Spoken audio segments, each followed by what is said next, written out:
السلام علیکم، دس از موئی پیزادہ in Washington United States. آج 30 اپریل 2026 ہے، جمعرات کا دن ہے۔ میرے سامنے بہت سی ڈیولپمنٹس ہیں جن کا تعلق امریکہ، ایران اور یورپ کے درمیان میں پاور ڈائنامک سے بھی ہے، اور امریکہ کے اندر کی سیاست کس طرح سے ڈونلڈ ٹرمپ کے عزائم پہ، ان کی ایمبیشنز پہ اثر انداز ہو رہی ہے۔ یعنی جو کچھ کرنا چاہتے ہیں امریکہ کے صدر، وہ کرنا ان کے لیے زیادہ سے زیادہ مشکل ہوتا چلا جا رہا ہے، بیکاز ان کی دشواریوں میں، ان کے چیلنجز میں بہت تیزی سے اضافہ ہو رہا ہے۔ لیکن اس سے پہلے کہ میں ان تمام ڈائنامکس کی طرف جاؤں، بات کا آغاز ہمیں پاکستان سے کرنا چاہیے، جہاں آج عمران خان کو اڈیالہ جیل میں 1000 دن ہو جائیں گے۔ پاکستان تحریک انصاف کے ٹویٹر ہینڈل سے اور پاکستان کے اخباروں سے ہمیں پتہ چلتا ہے کہ عمران خان کے وکلاء آج اسلام آباد ہائی کورٹ میں، جب میں بول رہا ہوں اس وقت، وہاں پر ایک سماعت کے لیے پیش ہیں، جو عمران خان کی رہائی ان کی ضمانت کے حوالے سے ہے۔ اگر ان کی ضمانت یہاں پہ ہو جاتی ہے، ان کی رہائی ہوتی ہے، جو میں اور آپ جانتے ہیں کہ نہیں ہو سکے گی۔ شاید ہی آپ میں کوئی ایسا شخص ہو جسے خیال ہو کہ اسلام آباد ہائی کورٹ کے اندر اتنی طاقت ہے، یا پاکستان میں کوئی عدالت ایگزسٹ کرتی ہے، یا کوئی لیگل پروسیس ہے، کوئی ڈیو پروسیس ہو رہا ہے کہ عمران خان کو رہائی مل سکے۔ اگر عمران خان کو کسی عدالت سے رہائی ملنی ہوتی تو ان کی گرفتاری ہی نہ ہوئی ہوتی۔ بہرحال اگر ان کو رہائی ملے تو وہ 1000 دن کے بعد رہا ہوں گے، اور اگر ان کو رہائی نہیں ملتی تو 1001 دن ہو جائے گا ان کا اڈیالہ جیل میں اور قید کا۔ میں وہ ٹویٹر ہینڈل بھی آپ کو شیئر کرتا ہوں، بیکاز ٹویٹر ہینڈل میں کچھ پاکستان تحریک انصاف کے حوالے سے کچھ اور خبریں بھی ہیں، وہ ایک طرح سے کلیمز ہیں، ان کی صداقت کا ہمیں ٹھیک طرح سے نہیں پتا۔ میں دکھانا چاہتا ہوں آپ کو یہ ٹویٹر ہینڈل،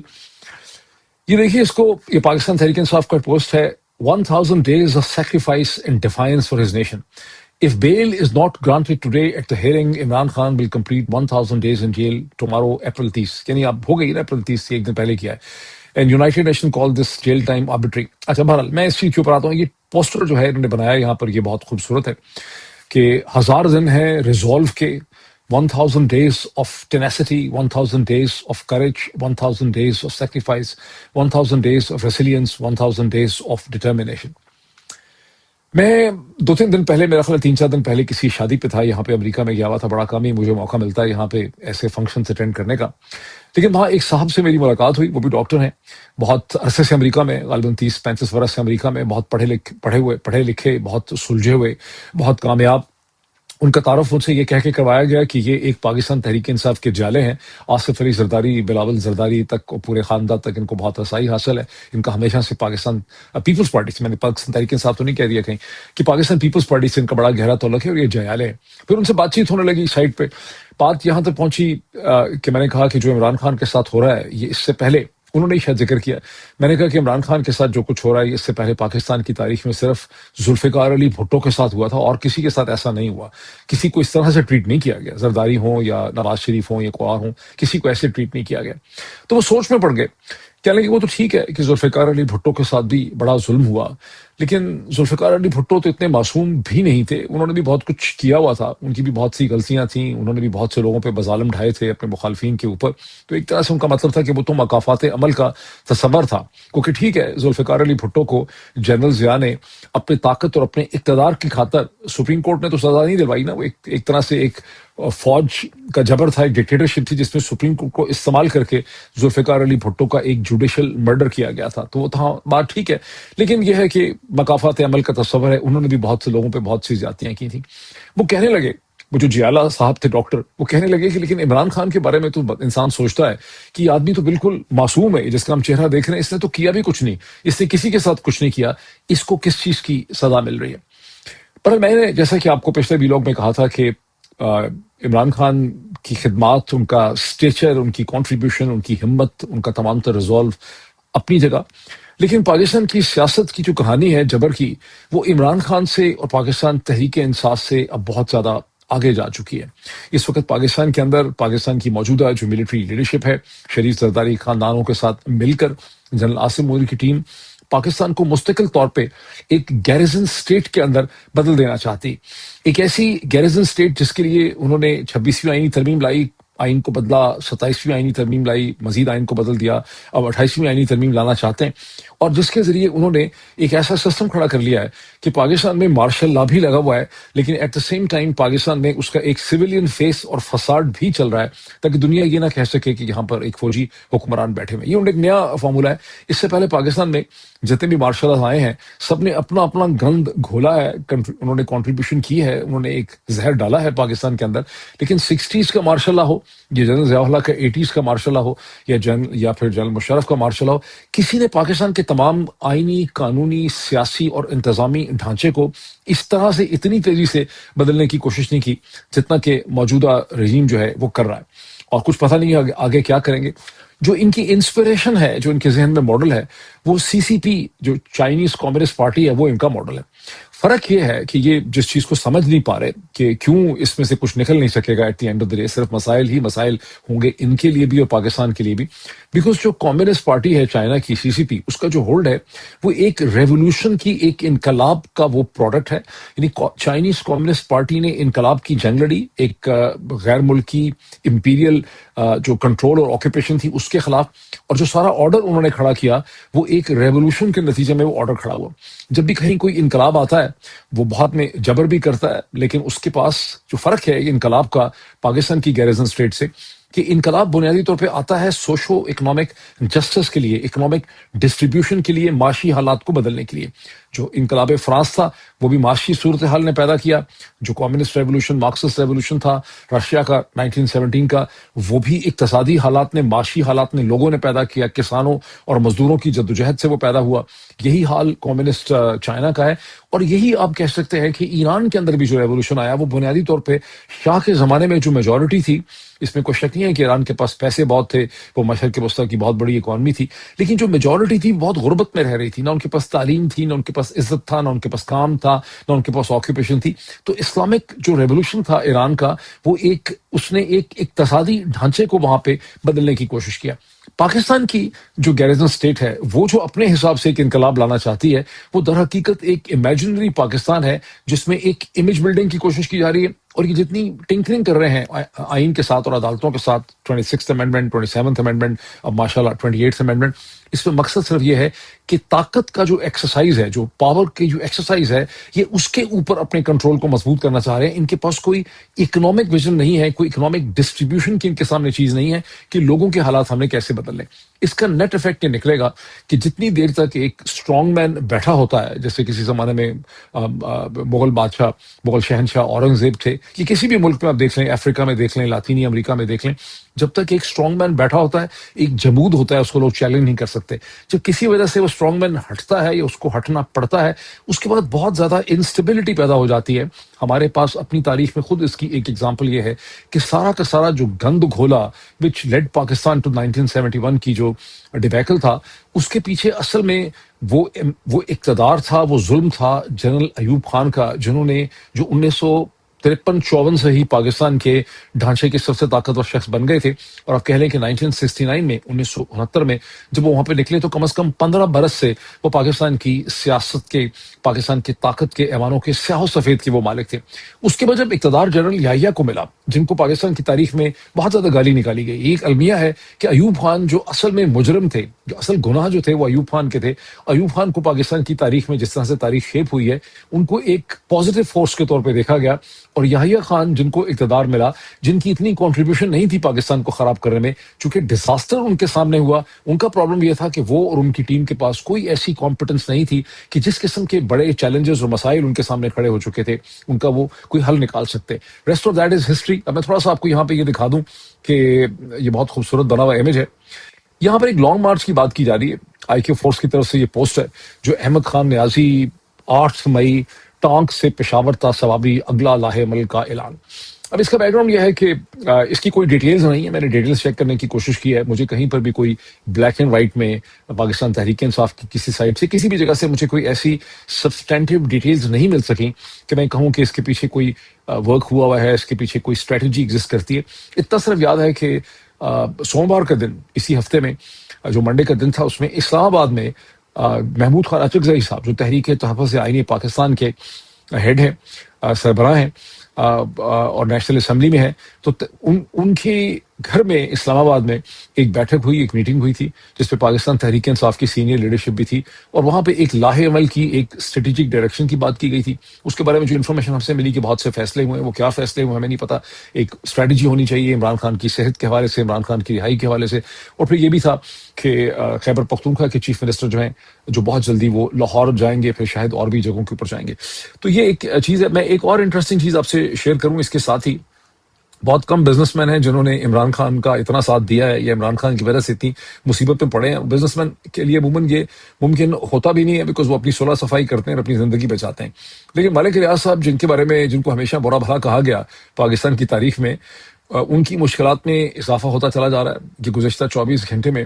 پاکستان کے یہ بڑا اخبار ڈان ہے، جس کی یہ ہیڈ لائن ہے کہ Interpol has issued red notices for property tycoon Malik Riaz his son, اور ان کے بیٹے کے لیے علی ملک ان کا نام ہے. اور یہ کہا کس نے ہے؟ یہ نیب کے جو چیف ہیں جان صاحب، انہوں نے کہا ہے. نیشنل اکاؤنٹیبلٹی بیورو کے چیئرمین جو ہیں lieutenant general retired Nazir Ahmed Khan نے بدھ کے دن یہ کہا کہ ملک ریاض صاحب کے ریڈ نوٹسز ایشو ہو گئے. اور جب انہوں نے یہ کہا جنرل صاحب نے، تو اس کے بعد میں نے دیکھا کہ خاصے لوگوں نے اس کے اوپر وی لاگ بھی کر دیے ہیں. تاہم میں نے تھوڑا سا پتہ کرنے کی کوشش کی ہے کہ اصل معاملہ کیا ہے. یہاں دیکھیے جنرل صاحب یہ کہتے ہیں، نیب کے چیئرمین نے بدھ کے دن میں یہ ریمارکس انہوں نے کیے ہیں during a press briefing at the accountability watch dogs headquarter. اب ایسا لگتا ہے کہ ابھی کوئی چیز ہو گئی ہے. پریس بریفنگ میں انہوں نے کہا ہے کہ today I am giving you breaking news that Interpol has issued a red notice against Malik Riaz and Ali Riaz. He said at the conclusion of the briefing. ان کا میں آج آپ کو بریکنگ نیوز دے رہا ہوں. بریکنگ سے مطلب ہے کہ ابھی یہ چیز ہوئی ہے، بہت بڑی چیز ہے کہ انٹرپول نے ریڈ نوٹس ایشو کر دیے ہیں ملک ریاض کے اور ان کے صاحبزادے علی ریاض کے، اور یہ انہوں نے اس کی کنکلوژن میں کہا.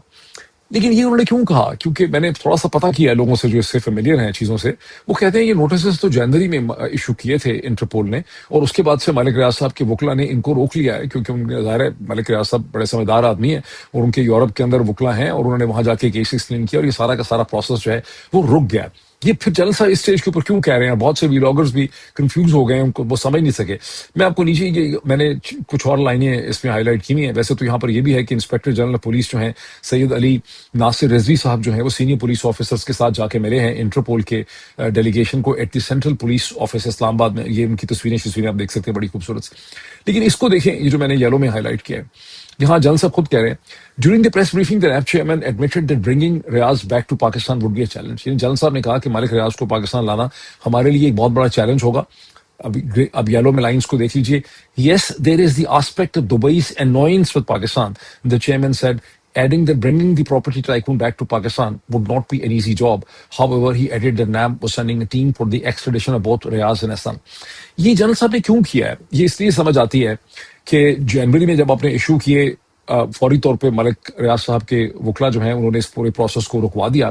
اور نیب کے پاس کہنے کو کچھ نہیں تھا، بیکاز ان کو پتا تھا کہ پروسیس جو ہے وہ ڈیڈ ہو گیا ہے، وہ رک گیا، ہمیں کامیابی نہیں ہوگی. اور جنوری میں اور فروری میں تو نیب کے، پاکستان کی حکومت کے اور ہماری جو ملٹری ہنتا ہے، ان کے بڑے اچھے تعلقات چل رہے تھے ابو دھابی کے ساتھ. تعلق کو تو ابھی خراب ہوئے ہیں جا کے مارچ اور اپریل میں ایران کی جنگ کے چکر میں، جب ابو دھابی نے اور وہاں کے محمد بن زائد اور ان کے جو ایسوسیٹس ہیں انہوں نے محسوس کیا کہ پاکستان کی اصل محبت اور جو ان کا عشق ہے وہ سعودی عرب کے ساتھ ہے، یہ ہمارے ساتھ نہیں کھڑے. وہ یہ محسوس کرتے ہیں کہ ہم نے دبئی کے اندر ان کو بہت سپیس تھی، ان سے بہت اسٹریٹجک کوآپریشن کی، ایون ہمارے چینلز بھی دبا کے رکھے ہوئے ہیں، ہمارا ٹویٹر ہینڈل بھی دبا کے رکھا ہوا ہے، سب کچھ کرتے ہیں. لیکن ان کو لگا یہ کہ ان کی اصل محبت جو ہے، ان کا عشق جو ہے وہ سعودی عرب کے ساتھ ہے. سعودی عرب کے دفاع کے لیے جو ہیں یہ اپنی اسکواڈرن بھیجنے کو تیار ہیں، سعودی عرب کے لیے 13,000 کا یہ کنٹینجنٹ بھیجنے کو تیار ہیں، لیکن ہمارے لیے کچھ کرنے کو تیار نہیں. جنرل صاحب نے اس چیز کا یہاں پر فائدہ اٹھا رہے ہیں جنرل نذیر،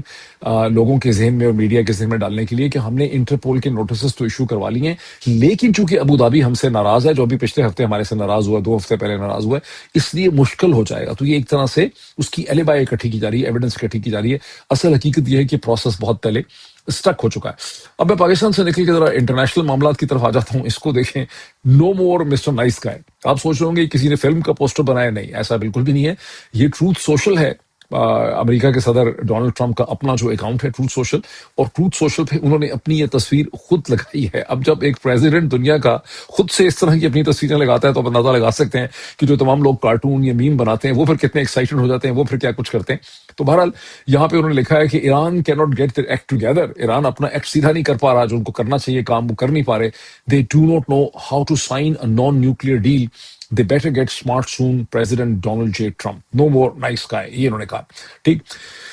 اب یہ صورتحال جو ہے اس میں یہ جو صورتحال ہے جس میں انہوں نے بندوق لے کے اپنے ہاتھ میں ایک آٹومیٹک ویپن لے کے ڈونلڈ ٹرمپ نے اس قسم کی تھریٹ لگانے کی ایران کو کوشش کی ہے. میں نے ایران کے اندر سے کچھ سن لینے کی کوشش کی ہے پروفیسر مرانڈی سے, کچھ اور لوگوں سے, کہ وہ کیا کہتے ہیں کہ اس وقت مطلب کیا وہ ایکسپیکٹ کرتے ہیں. ایران کے اندر لوگ یہ سمجھتے ہیں کہ بہت جلدی ایران کے اوپر ایک بار پھر ایک حملہ ہوگا. وہ اس کی وجہ یہ بتاتے ہیں کہ جس طرح سے امریکہ کے 3 ایئر کرافٹ کیریئرز جو ہیں وہ اس وقت پرشین گلف کے آگے پیچھے موجود ہیں, جس قسم کی فورس ڈپلائمنٹ ہے, جس قسم کی کیپیسٹیز جو ہیں وہ بلڈ اپ کر لی گئی ہیں, جو خرچہ اس کے لیے اٹھایا جا رہا ہے, یہ ایسے ہی نہیں ہے. اس پوری فورس نے استعمال ہونا ہے. اور یہ بھی کہتے ہیں کہ ڈونلڈ ٹرمپ جو ہے ان کے اوپر اتنا دباؤ ہے اسرائیلی لابی کا اور بینجامن نیتن یاہو کا کہ وہ کسی اور کانفرنٹیشن کے بغیر جو ہے وہ یہاں سے نہیں نکل سکیں گے. اور یہ سارا کا سارا جو ان کا پیس کا پروسیس ہوتا ہے اور جو ساری وہ باتیں کرتے ہیں, یہ در حقیقت ایک کور ہوتا ہے. جس ٹائم پیریڈ میں وہ پھنس جاتے ہیں اپنی کسی ایک اپنی ہی ملٹری اسٹریٹجی کے اندر جب وہ پھنس جاتے ہیں تو اس میں سے نکلنے کے لیے وہ پاکستان کا سہارا لے لیتے ہیں. پھر شہباز شریف صاحب نمودار ہوتے ہیں, بلکہ نمودار کیا ہوتے ہیں بیچارے, ڈونلڈ ٹرمپ جو ہے ان کا سہارا لیتے ہیں. وہ کہتے ہیں مجھے شہباز شریف نے کہا ہے کہ 3 دن کے لیے یا 1 ہفتے یا 2 ہفتے یا 10 دن کے لیے رک جائیں. تو ایران کے اندر یہ فیلنگ ہے کہ ایک حملہ جو ہے وہ ہونا ہی ہونا ہے. مطلب اب جو ایران کے اندر تو یہ فیلنگ ہے, لیکن امریکہ کے اندر کے جو حالات ہیں وہ ایسا لگتا ہے کہ ڈونلڈ ٹرمپ کے لیے حملہ کرنا کوئی بہت زیادہ آسان نہیں ہوگا. یہ سب سے پہلے جو میں آپ کو ہیڈ لائن دکھا رہا ہوں, میں نے دیکھا 1-2 لوگ مجھے کہہ رہے تھے کہ آپ صرف خبریں پڑھتے رہتے ہیں ایک نیوز کاسٹر کے طور پہ, اور نیوز کاسٹر آپ بن گئے ہیں یا نیوز کاسٹر ہی تھے ہمیشہ سے. نہ میں کبھی نیوز کاسٹر تھا, نہ میں خبریں پڑھ رہا ہوں. اگر میں کوئی ہیڈ لائنس سلیکٹ کرتا ہوں تو اور ان کو پڑھتا ہوں تو صرف کیونکہ اس چیز کو میں امپورٹنٹ سمجھ رہا ہوتا ہوں. جو لائنیں بھی میں نے اس میں سے رکھی ہوتی ہیں وہ صرف میں نے سلیکٹ کی ہوتی ہیں سامنے لگانے کے لیے. میں آپ کو اس کا ایک انالیسس دوں کہ اس کے اندر ہے کیا. گزشتہ 24 گھنٹے میں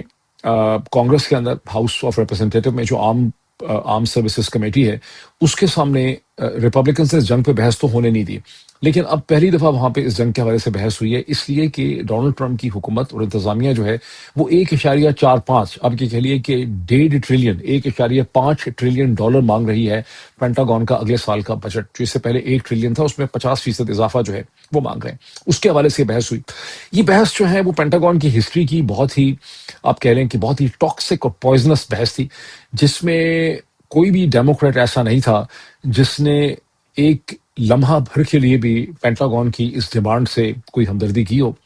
اور یہاں پر امریکہ کے جو سیکرٹری آف ڈیفنس, جن کو اپنے آپ کو خود ہی سیکرٹری وار کہتے ہیں, امریکہ کا میڈیا ان کو ابھی بھی سیکرٹری ڈیفنس کہتا ہے, تو جو سیکرٹری ڈیفنس تھے ان کی اور کانگریس مین کے درمیان میں جو منہ ماری ہوئی ہے, جو گالی گلوچ والا سین تھا, پتہ نہیں گالیاں بھی شاید نکالی گئی ہیں, مطلب بہت ہی تیز و تند قسم کی بحث ہوئی ہے, جس میں سیکرٹری ڈیفنس نے کہا ہے کہ امریکہ کا سب سے بڑا مسئلہ ایران نہیں ہے, امریکہ کا سب سے بڑا دشمن ایران نہیں ہے, بلکہ سارے جو ڈیموکریٹ کانگریس مین یہاں بیٹھے ہوئے ہیں اور جو ریپبلکنز ہیں ان کے ساتھ ملے ہوئے ہیں اور جو پینٹاگون کے خلاف بات کر رہے ہیں اور جو جنگ کے خلاف بات کر رہے ہیں اور ہم سے سوال پوچھ رہے ہیں, یہ در حقیقت امریکہ کے اور امریکہ کی افواج کے دشمن ہے. کچھ آپ کو یہ لگتا ہے یہ سملر قسم کی بات ہے؟ جب ہم بھی پاکستان میں کرٹیسائز کرتے ہیں تو وہاں پر بھی جو ان کے ٹاؤٹس ہیں پالے ہوئے, وہ یہ کہتے ہیں کہ یہ فوج کے دشمن ہیں, یہ فوج کے خلاف ہیں, پاکستان آرمی کے خلاف ہیں. اب اسی قسم کی لینگویج جو ہے یہاں پر پیٹ ہیگسیت نے کانگریس کے اندر استعمال کی, اور ان کو ایک ریپبلکن جو کمیٹی اس کے آرم فورسز کمیٹی کے ہیڈ ہیں, انہوں نے سیکرٹری ڈیفنس کو ایڈوائز کیا کہ آپ اس قسم کی پنگے بازی نہ کریں, بیکاز آپ کو پتہ نہیں اتنے ووٹ یہاں پہ چاہیے اپنا بجٹ پاس کروانے کے لیے اس کمیٹی سے, اور اس میں بہت سے ریپبلکنز آپ کا ساتھ نہیں دیں گے, کہ سارے ہی ڈیموکریٹس آپ کے خلاف ہو جاتے ہیں تو پھر یہ شاید چیز اپروو نہیں ہو سکے گی. یہاں پر اس بہت ہی تیز و تند, بہت ہی یہ خوفناک بحث تھی, جس میں کانگریس کے سامنے یہ بتایا گیا کہ بندے تو ہمارے 14 مرے ہیں, 14 لوگ ہلاک ہوئے ہیں سروس مین, $25 بلین کا انہوں نے کہا کہ اب تک ہمارا خرچہ ہو گیا, جو زیادہ تر ایمینیشن میں ہمارا ہوا ہے, جس سے کانگریس مین کو تھوڑی سی ٹھنڈ پڑی, بیکاز جب ان کو کہا گیا تھا شروع میں اس جنگ کے لیے ایڈیشنل $200 بلین مانگے گئے تھے تو لوگوں کو لگتا تھا کہ بہت زیادہ خرچہ ہو گیا, لیکن اب انہوں نے کہا ہے کہ ہمارا $25 بلین کا اب تک کا خرچہ ہو گیا. لیکن ایک چیز یہاں پہ کنفرم ہو گئی ہے, پاکستان آرمی کے یا پاکستان کے ڈیفنس سے تعلق رکھنے والے بعض لوگوں کا خیال تھا کہ اخبارات کے اندر یہ جو چھپ رہا ہے کہ سینٹ کام کے پاس اب اسلحے کی کمی ہو گئی ہے, انٹرسیپٹرز کی, میزائلز کی, بومبس کی کمی ہو گئی ہے, یہ شاید ایک ایسے ہی افواہ ہے اور ایک امپریس کرنے کے لیے ڈس انفارمیشن دی جا رہی ہے. لیکن کانگریس کے سامنے اس بات کو مانا گیا ہے اکارڈنگ ٹو دس, یہ جو ساری اسٹوری نیچے آپ دیکھ سکتے ہیں, بہت لمبی اس کی ڈیٹیلز ہیں. یہاں پر اس چیز کو مانا گیا ہے کہ واقعی ہمارے پاس دیکھیں کتنی لمبی اس کی ڈیٹیلز ہیں ساری, تو اس چیز کو مانا گیا ہے کہ ہمارا اکوپمنٹ بہت زیادہ خرچ ہوا ہے ایمونیشن، جس کے نتیجے میں ایسٹ ایشیا سے، افریقہ سے، لیٹن امریکہ سے، یورپ سے ہمیں اپنا اکوپمنٹ جو ہے یہاں پہ موو کرنا پڑا ہے۔ تو یہ ایک پہلی آبسٹیکل ہے اس وقت جو آپ کو بتاتی ہے کہ امریکہ کے اندر سیاسی ماحول کس قسم کا ہے۔ جنگ کے حوالے سے ایران میں بہت ان سے سوال پوچھے گئے ہیں کہ بھائی اس جنگ سے ابھی تک ہمیں ملا کیا ہے۔ پیٹ سیکٹیک نے کہا ہے کہ ہم نے بالکل ایران کو تباہ کر دیا ہے، ہم نے ایسے مقاصد حاصل کر لیے ہیں جو اس سے پہلے کوئی حاصل نہیں کر سکا۔ اب اس چیز کو دیکھیے کہ نہیں، اس سے پہلے میں آپ کو ایک اور چیز دکھاتا ہوں۔ یہ ہے یہ ایک اور بہت بڑی ناکامی ہو گئی امریکہ کے صدر ڈونلڈ ٹرمپ کو گزشتہ 24 گھنٹوں میں۔ فیڈرل ریزرو جو ہے وہاں پر بھی کہتے ہیں کہ گزشتہ 30 برس میں اتنی خوفناک قسم کی بحث ایک میٹنگ میں جس میں صرف منہ ماری ہو رہی تھی وہ کبھی نہیں ہوئی۔ ڈونلڈ ٹرمپ جو ہیں وہ یہ فیڈ کے آؤٹ گوئنگ چیئرمین ہیں، جنہوں نے اب جو انہوں نے مطلب ان کا ختم ہو گیا ٹائم پیریڈ، ان کو ہٹانے کی بہت کوشش کی، ان کے خلاف بہت مقدمے لائے، لیکن کسی میں ریلیف ڈونلڈ ٹرمپ کو کوئی حاصل نہیں ہو سکا۔ اب دو چیزیں ہوئی ہیں آج کے دن میں۔ ایک تو ڈونلڈ ٹرمپ کا یہ خیال تھا کہ فیڈ جو ہے وہ ریٹ آف انٹرسٹ کو کم کرے، بیکاز آگے مڈ ٹرم ہے، تو ڈونلڈ ٹرمپ چاہتے ہیں کہ ریٹ آف انٹرسٹ کم ہوگا تو بزنسز کو زیادہ پیسے ملیں گے، ان کے لیے قرضہ لینا آسان ہو جائے گا، جس کے نتیجے میں ان کے لیے مڈ ٹرم کا الیکشن جیتنا نسبتاً آسان ہو جائے گا۔ یہ نئے اسے کہتے ہیں چیئرمین ہیں جو آئے ہیں، جن کا نام ہے کیون ایم واش۔ یہ کیون ایم واش ہیں جو نئے چیئرمین آ رہے ہیں۔ لیکن تو فیڈ نے اور اس کے تمام بورڈ نے ریفیوز کر دیا۔ انہوں نے کہا کہ نہیں، انٹرسٹ ریٹ جو ہیں اس اسٹیج کے اوپر کم نہیں ہو سکتے۔ انٹرسٹ ریٹ بڑھائے انہوں نے نہیں، لیکن انہوں نے کہا کم نہیں ہو سکتا۔ اب یہ ڈونلڈ ٹرمپ کی حکومت کے لیے، ڈونلڈ ٹرمپ کے لیے بہت بڑا دھچکا ہے اس اسٹیج کے اوپر۔ دوسری چیز ہوئی ہے کہ یہ جن کو آپ دیکھ رہے ہیں جیروم پاول جو ہیں، انہوں نے ریزائن کرنے سے، یہاں سے جانے سے انکار کر دیا ہے۔ یہ ایسے ہی ہے جیسے پاکستان میں ایک ریت ہے کہ جب ایک آرمی کے جو 2-3 جنرلز ہوتے ہیں، جب ایک نیا چیف بنتا ہے تو آرمی کے جو 2-3 جنرل سپر سیڈ ہو جاتے ہیں، جو سینئر ہوتے ہیں، وہ پھر آرمی چھوڑ دیتے ہیں، ریزائن کرتے ہیں، کوئی اور چیز لے لیتے ہیں، وہیں نہیں بیٹھتے، کیونکہ چیف آ جاتا ہے، چیف ان سے جونیئر ہوتا ہے، وہ اب چیف بن جاتا ہے۔ لیکن جیروم پاول جو ہیں، لیکن قانون نہیں کہتا، یہ صرف ٹریڈیشن تھا، جیروم پاول نے یہاں سے جانے سے انکار کر دیا ہے۔ انہوں نے کہا کہ وہ اپنی مدت جنوری 2028 تک مکمل کریں گے، اس لیے مکمل کریں گے کہ ڈونلڈ ٹرمپ اپنی غیر قانونی، غیر آئینی حرکتوں سے مقدمے کر کے فیڈرل ریزرو کا جو انسٹیٹیوشن ہے، فیڈ جسے کہتے ہیں امریکہ میں، اسے نقصان پہنچانے کی کوشش کر رہے ہیں۔ یہ ایک امریکہ کے سسٹم کے اندر لڑائی ہو رہی ہے۔ تو انہوں نے کہا میں نہیں جاؤں گا، اور ان کو ہٹانے کا کوئی طریقہ نہیں ہے، اور یہ ڈونلڈ ٹرمپ کی حکومت کے لیے ایک نیا کرائسس کھڑا ہو گیا ہے۔ اس کو بھی دیکھیں، یہ بھی ڈونلڈ ٹرمپ کے لیے بہت بڑا پریشر ہے۔ ڈونلڈ ٹرمپ کی اپنی اسٹیٹ آف مائنڈ دیکھیں کیا ہے کہ ڈونلڈ ٹرمپ، یہ ایک نیو یارک ٹائمز کا انالیسس ہے جو کیا ہے ڈیوڈ سینگر نے، اور وہ یہ کہتے ہیں کہ